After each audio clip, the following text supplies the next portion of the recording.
Central आरो स्टेटआ हरखानाय फैसाखौनो बाहायनो हायाखै 200, 300, 250 करोड़ थांफिननायनि खोथाखौ बिश्वजित दैमारिया गावनि खुगाजोंनो बुंदों। दिनै 6 सिडुलनि नर्म्सखौ सिमफायनानै जाहाथे सिमफायनो मोना सानजाहा गामि हाबनायखौ जों बरायदों। 60टा समष्टि जानायखौबो जों बरायो। 60टा समष्टि जानो नांगौ, जाथों। 60टा समष्टि जायोब्ला जों मोजांसो मोनगोन। खुलुमबाय। आं बेखौल' मानाव गेदेर बिटिसिनि चिफ प्रमद बर' सार, नोंथाङा बेखौल' फोरमायनानै हो 125 एमेन्डमेन्ट जिथु बिलाव अबे सिरियाव अबे पेज नाम्बाराव जे बिटिसिनि समष्टिखौ 60टा खालामनानै होगोन होननाय लिरनाय दङ। आङोथ' खनसे नङा खननै खनथाम फरायबाय 2019नि जि 125 एमेन्डमेन्ट जि बिल बेखौ आं फरायजोब्बाय। बाव आं खुनु पट्टे लिरनाय गैया जे बे बिला पास जायोब्ला बिटिसिआव 60टा समष्टि जागोन होननानै लिरनायखौनो आं जेरावबो नुवाखै। आं जास्ट बेनिल' कुइसन सोंदों। सानजाहा गामि हाबनायखौ जों बिपिएफआ बरायदों, नाथाय बेखौल' होनदों जे बिटिसिनि 6 सिडुलनि नर्म्सखौ सिमफायनानै जाहाथे सिमफायनो मोना सानजाहा गामि हाबनायखौ जों बरायदों। 60टा समष्टि जानायखौबो जों बरायो।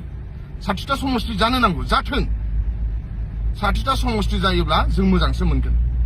नाथाय 125 एमेन्डमेन्टआ जुलाइआवनो जागोन, सेप्तेम्बरावनो पास जागोन। बे पास जायोब्लानो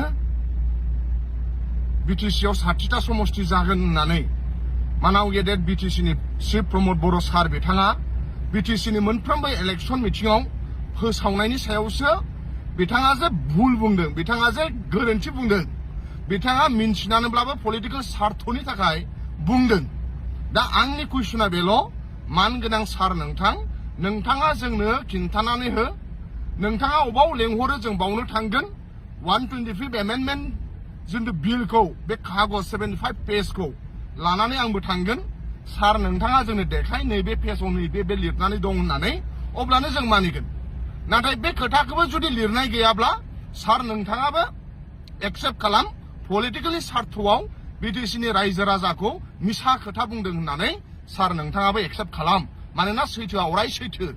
ओंखायनो मानाव गेदेर सार बिथांनाव आं बारे बार कुइसन सोंबाय। माखासे इउपिपिएलनि दैदेनगिरि, एबसुनि दैदेनगिरि बिथांमोना बुंदों बिपिएफनि मानसिफ्रा 60टा समष्टि जाजानायखौ हेंथा खालामो, सानजाहा गामि हाबनायखौ हेंथा खालामो। न' 60टा समष्टि जानायाव जों हेंथा नङा। नाथाय 125 एमेन्डमेन्टखौ लानानै जेरैबादि पलिटिक्स खालामदों बिटिआरनि चिफ मानगोनां प्रमद बर' सारा जोंबादि अर्डिनारि मानसि नङा। नों आं बुंनाया जोङो अर्डिनारि मानसि नङा। बिथाङा सासे चिफ काउन्सिलनि चिफ बादिनि खुगानिफ्राय बारम्बार मिसा खोथा होनबाय थायोब्ला, मिसा खोथा ओंखारबाय थायोब्ला नों आं बादि अर्डिनारि मानसिया सिरि थानो नाङा। नों आं बादि मानसिया सिरियै थायोब्ला, भुलखौबो थगायनायखौ नुखानानै सिरि थायोब्ला बे अयनाय जागोन। ओंखायनो आं बेखौल' खावलायनाय, मानाव गेदेर प्रमद बर' सार नोंथाङा जोंनो देखायनानै हो 125 एमेन्डमेन्टआव अबे सिरियाव 60टा समष्टि जागोन होननानै लिरनाय दङ आरो नोंथाङा अबाव लेंहरो बावनो थांगोन आरो बे बिलखौ लानानै थांफागोन, जोंनो देखायनानै हो।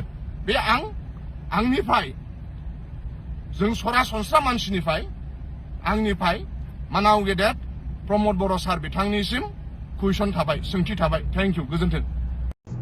बिश्वजित दैमारि सारा मोनसे गोनांथार खोथाखौ बुंदों। बिथांनि बुंनाया सैथो आरो बिथाङा नंगौखौनो बुंदों।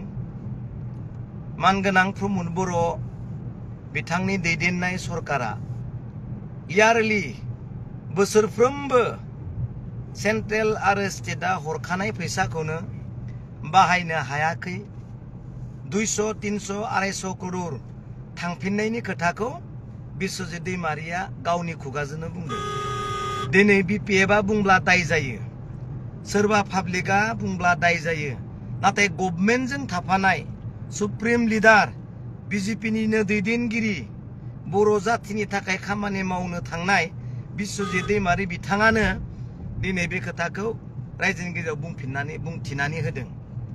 नंगौ, दिनै मानगोनां प्रमद बर' बिथाङा गोबां खामानि मावनो सानदोंब्लाबो सिस्टेमाव गैयिखाय आरो रोङिखाय रावनिबो खोथा मानियैखाय गावखौनो गोरों साननानै लानायनि थाखाय बे 200, 300, 250 करोड़ थांफिननाया मानो थाखाय थांफिनदों? गुबुन सरकारा गुबुन बोसोरफोराव बिपिएफनि समाव फैसारा राननानै जोबलाङो, नाथाय दिनै मानगोनां प्रमद बर'नि दैदेननाय सरकारा फैसा होनायखौ बाहायनो हाया। अब्ला दिनै सिस्टेमाव थानांगौआ आरो सिस्टेमखौ बुजिनांगौआ प्रमद बर'नि थाखाय बेसेबां बोसोर नांगोन बेखौ जों मिथिस' हाया। बोसोरे जुदि 200, 300 करोड़ जुदि थांफिनबायब्ला बेजों लोगोसे जोंहा गुबुननिफ्राय फैनाय थिखादारफ्राबो कौटि कौटि लांबाय थायोब्ला बेसेबां लस जादों बेखौ दिनै जोंहा बिटिसि दैदेनगिरिफोरा मिथिगोन। प्रमद बर' बिथांजों आगसि आगदा थाफाग्रा सुबुरुन होग्रा गिदिर गिदिर लिडारफोरा मिथिगोन फैसारा मानो थांफिनदों। दिनै बिजेपिनि दैदेनगिरि मानगोनां बिश्वजित दैमारिया रोखा खोथाखौ बुंखाबाय जे बिटिसिनि फैसाखौ प्रमद बर'आ बोसोरफ्रोमबो बाहायनो हायैनि आनस्पेन्ड फान्ड जागासिनो दङ। दा बेफोरखौ बुङोब्ला दाय जायो, गोरोन्थि जायो। नाथाय मोनखानाय फैसाखौबो दिनै बाहायनो रोङाबा गोरोन्थिया सोरनिलाय गोरोन्थिया? दा बेखौनो रायजोफोरनि सिगाङाव बुंदों। प्रमद बर' बिथाङा मावनो सानब्लाबो जेबो हाला। बिथांनि दिना जोब्बाय आरो बिथांखौ जों बिटिसिआव बे फैबाय थानाय इलेक्सनाव जोङो दोनथ'नाय जासिगोन। रायजोआ बेखौ थिरांथा लाखाबाय। गाज्रि मोननायजों नङा, गाज्रि रावजों नङा, बिथांनि दुरबल गभर्नमेन्ट सालायनायाव, सरकार सालायनायाव बिटिसिनि रायजोआ खहा दङ होननासो बिथांखौ गोहोनिफ्राय बोख्लायथ'नानै हाग्रामा महिलारिखौ लाबोफिननायनि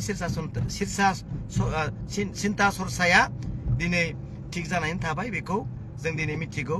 गाज्रि मोननाङा इउपिएमएलनि दैदेनगिरिफोर, नोंथाङा मोनाबो सानखांदो, बुजिदो जेन प्रमद बर'नि दारा, बिथांनि दारा जेन बिटिसिआ नस्थ' जाया। Thank you.